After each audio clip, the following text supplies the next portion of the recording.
Imitation കമ്മല് ഇട്ടിട്ട് സ്വർണ്ണക്കമ്മല് ഇടാൻ പറ്റാത്ത അവസ്ഥയായി. ഇട്ട് നോക്കാൻ പോയപ്പോഴാണ് പണി പാളീന്ന് അറിഞ്ഞത്. പക്ഷെ എന്നാലും ഞാൻ കഷ്ടപ്പെട്ട് ഇട്ടുട്ടോ. അങ്ങനെ ഫൈനലി ഇട്ടു.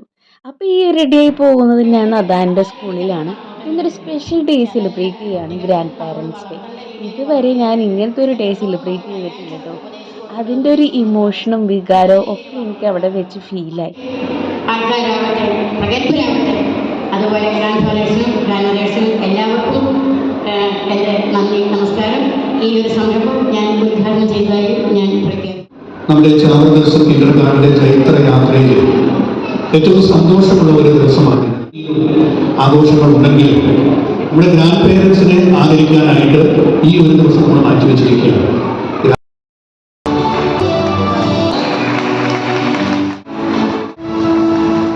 ഇന്നത്തെ ചീഫ് ഗസ്റ്റ് നടി ലീലാമ്മയായിരുന്നു കേട്ടോ.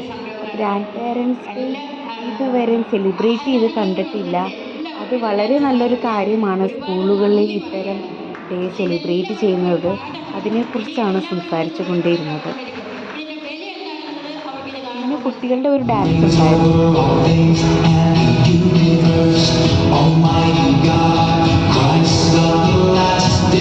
ഗ്രാൻഡ് പാരൻസും തൻ്റെ പേരൻസിന്റെ കൂടെ വന്ന് സ്റ്റേജിൽ പരിപാടികൾ അവതരിപ്പിച്ചുട്ടോ.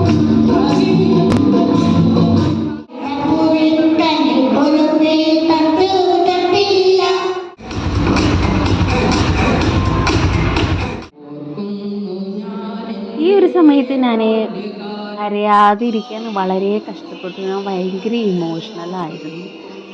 കാരണം ഞാൻ എൻ്റെ പപ്പയെ ഒരുപാട് മിസ് ചെയ്തു.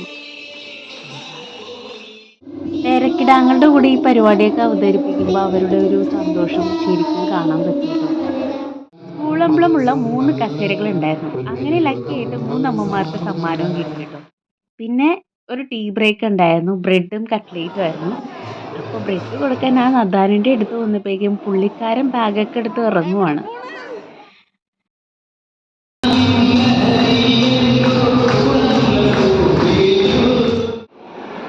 ഗ്രാൻഡ് പാരൻസിന് ഒരു ഗെയിം ഉണ്ടായിരുന്നു, ബോംബിൻ്റെ സിറ്റി. അപ്പോൾ ലോട്ട് കിട്ടുന്ന സിറ്റിയിലുള്ളവർ ഔട്ടാവും. അങ്ങനെ ഫൈനലി 3 പേരെ കിട്ടി. അങ്ങനെ അവർക്ക് പ്രത്യേക സമ്മാനമൊക്കെ ഉണ്ടായി. അതിനുശേഷവും ഗ്രാൻഡ് പാരൻസിൻ്റെ കലാപരിപാടികൾ ഉണ്ടായിരുന്നു.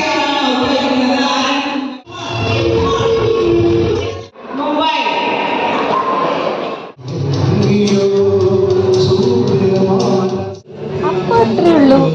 പിന്നെ ക്ലാസ്സൊന്നും ഇല്ലാത്തത് കൊണ്ട് ടീച്ചറിനോട് സ്പെഷ്യൽ പെർമിഷൻ മേടിച്ച് നദാനുവിനെ ഞാൻ കൂട്ടി വീട്ടിലേക്ക് കൊണ്ടുവന്നു.